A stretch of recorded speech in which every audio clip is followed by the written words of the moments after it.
ఒక్కసారి కొమ్మూరి గోల్డ్ కి కాల్ చేయండి. తాకట్లో ఉన్న మీ బంగారాన్ని విడిపించి మార్కెట్ ప్రైస్ కి వాళ్ళు కొనుక్కుని మిగతా డబ్బులు మీకు ఇచ్చేస్తారు. హాయ్, వెల్కమ్ టు మనం టీవీ.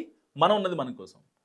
కెనడాలోని వాంకోవర్ ఇంటర్నేషనల్ ఎయిర్పోర్ట్ నుంచి ఢిల్లీకి ఒక ఎయిర్ ఇండియా ఫ్లైట్ బయలుదేరింది.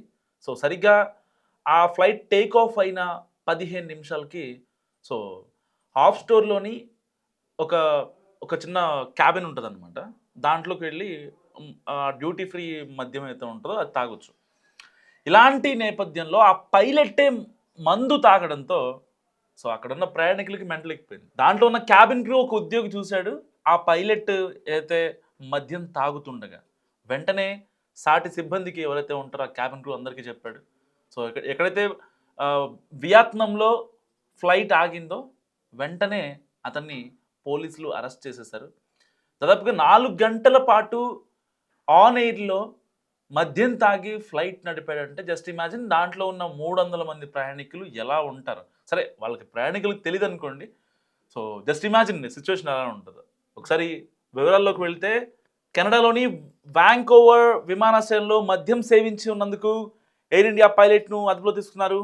డిసెంబర్ 23, 2025న వాంకోవర్ టు ఢిల్లీకి వియత్నాం మీదుగా వెళ్తున్న విమానంలో వేడుకలు జరుపుకోవడం ఎయిర్ ఇండియా పైలట్ కొంప ముంచింది. సో పర్టికులర్గా అతని శ్వాసలో ఆ బ్రీత్లో ఈ లిక్కర్ స్మెల్ కనిపించిన తర్వాత పోలీసులు అదుపులోకి తీసుకున్నారు వెంటనే. సో కెనడా వాంకోవర్ ఎయిర్పోర్ట్లో మద్యం సేవించి ఉన్నందుకు ఎయిర్ ఇండియా పైలట్ని అదుపులో తీసుకున్నారు. సో స్థానిక చెప్తున్న ప్రకారం ఏంటంటే, వాంకోవర్ డ్యూటీ ఫ్రీ స్టోర్లోని ఒక ఉద్యోగి పైలట్ మద్యం తాగుతుండగా చూశాడట. చూసిన తర్వాత మద్యం బాటిల్ని కొనుగోలు చేస్తున్నప్పుడు పైలట్ శ్వాసలో మద్యం వాసన వచ్చిందని చెప్పి వాళ్ళు అక్కడ ఉన్నోళ్ళు ఆ క్యాబిన్ క్రూ ఎవరైతే చెప్తున్నారు. సో ఆ ఉద్యోగి వెంటనే పైలట్ను కెనడియన్ అధికారులకు సమాచారం ఇచ్చాడు.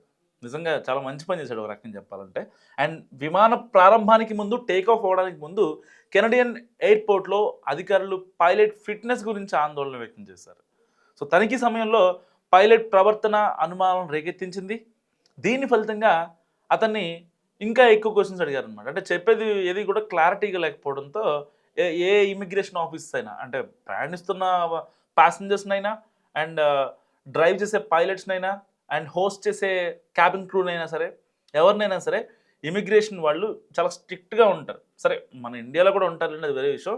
కానీ కెనడా, యుఎస్లో ఇమిగ్రేషన్ అధికారులు చాలా స్ట్రిక్ట్గా ఉంటారు. ఒకవేళ మీరు కనుక యుఎస్ కానీ, యూకే కానీ, లేకపోతే ఆస్ట్రేలియా కానీ వెళ్ళినట్టయితే, అంటే ఏమాత్రం మనం చెప్పే సమాధానాల్లో తేడా వచ్చిందంటే దానికి ఇంకా డెప్త్గా అడుగుతూ ఉంటారు అనమాట. సో మనం కన్ఫ్యూజ్ అవ్వకుండా చెప్పామంటే క్లారిటీగా నిజం చెప్తే ఏం కాదు, అబద్ధం చెప్తే మాత్రం సో అక్కడ నుంచి పంపించే అవకాశం కూడా ఉంటుంది. ఈవెన్ దేశంలోనూ కూడా ఎంటర్ అవ్వడం మీరు. సో ఇలాంటి విషయంలో ఎయిర్ ఇండియా కఠిన వైఖరి తీసుకుంది. సో ఈ సంఘటన తర్వాత పైలట్ను ఢిల్లీకి తీసుకొచ్చి ప్రశ్నిస్తున్నారు. సో ఈ సంఘటన గురించి డైరెక్టర్ జనరల్ ఆఫ్ సివిల్ ఏవియేషన్కి సమాచారం అందింది. ఈ విషయంపై దర్యాప్తు జరుపుతున్నారు. ఎయిర్ ఇండియా వర్గాల సమాచారం ప్రకారం వారు ఈ విషయంలో కెనడియన్ అధికారులకు పూర్తిగా సహకరిస్తున్నారు. అండ్ దర్యాప్తు పూర్తయ్యే వరకు సంబంధిత పైలట్ను విమాన విధుల నుండి తొలగించారు. సో విమానాశ్రయంలో పైలట్ అనుకోకుండా మద్యం సేవించాడని, డ్యూటీ ఫ్రీ షాపు ఉద్యోగి అతన్ని గమనించాడని కూడా అక్కడి వర్గాలు చెప్తున్నాయి. అండ్ మరికొందరు బాటిల్ కొంటున్నప్పుడు అతనికి మద్యం వాసన వచ్చిందని కూడా అంటున్నారు. అయితే సరిగ్గా ఏం జరిగిందో ఇంకా స్పష్టంగా తెలియరాలేదు. బట్ ఆ ఉద్యోగి ఈ ఇన్సిడెంట్ని కెనడియన్ అధికారులకు అయితే తను చూసింది మొత్తం వెంటనే వెళ్ళి ఇక్కడ కాపీ పేస్ట్ చేశాడు. సో పైలట్ ఎక్కడికి వెళ్ళాడో నిర్ణయించడానికి వారు సీసీటీవీ ఫుటేజ్ కూడా ఉపయోగించారు.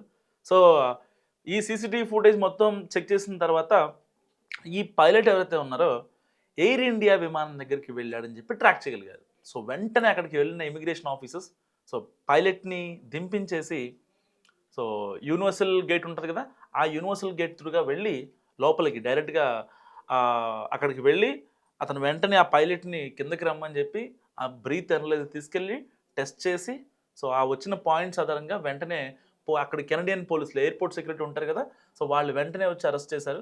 దాని తర్వాత మన దేశంలోని ఈ డీజీసీ ఆఫీస్కి, director general of civil aviation ఆఫీస్కి వాళ్ళు మెయిల్ చేయడం జరిగింది. దానికి సంబంధించి ఇప్పుడు ఎయిర్ ఇండియా మరొకసారి చర్చల్లోకి వచ్చింది. గతంలో అహ్మదాబాద్ ఎయిర్ ఇండియా విమాన ప్రమాదం జరిగింది. దాదాపుగా 270 మంది స్పాట్లో చనిపోయారు. సరే ఇంజిన్‌లోకి ఫ్యూయల్ సరిగ్గా వెళ్ళలేకపోవడమా, లేకపోతే కొన్ని కాన్సిక్వెన్సెస్. తర్వాత దాని మీద ప్రాపర్ ఇన్వెస్టిగేషన్స్ జరిగాయి. అసలు తప్పేంటో తెలుసుకున్నారు.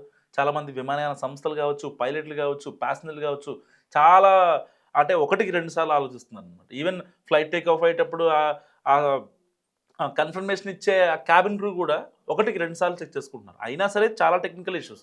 బట్ ఇక్కడ డైరెక్ట్‌గా అంటే జాగ్రత్త వహించాల్సిన పైలటే డ్యూటీ ఫ్రీ స్టోర్‌కి వెళ్ళి డైరెక్ట్‌గా మందు తీసుకొని తాగటం. అండ్ నిజంగా ఒక రకంగా అక్కడ ఎవరైతే ఒక ఉద్యోగి ఉన్నారో, ఆ క్యాబిన్ క్రూ సంబంధించిన వాళ్ళు ఎవరైతే ఉన్నారో, వాళ్ళు గనక ఒకవేళ పట్టుకోకపోతే నిజంగా అసలు ఆ 300 ప్యాసింజర్ల పరిస్థితి ఏమై ఉండును? సో, ఈ పైలట్ అజాగ్రత్త గురించి, మందు తాగడం గురించి మీరేమనుకుంటున్నారు? మస్ట్ కామెంట్ చేయండి. చూస్తూనే ఉండండి మనం టీవీ.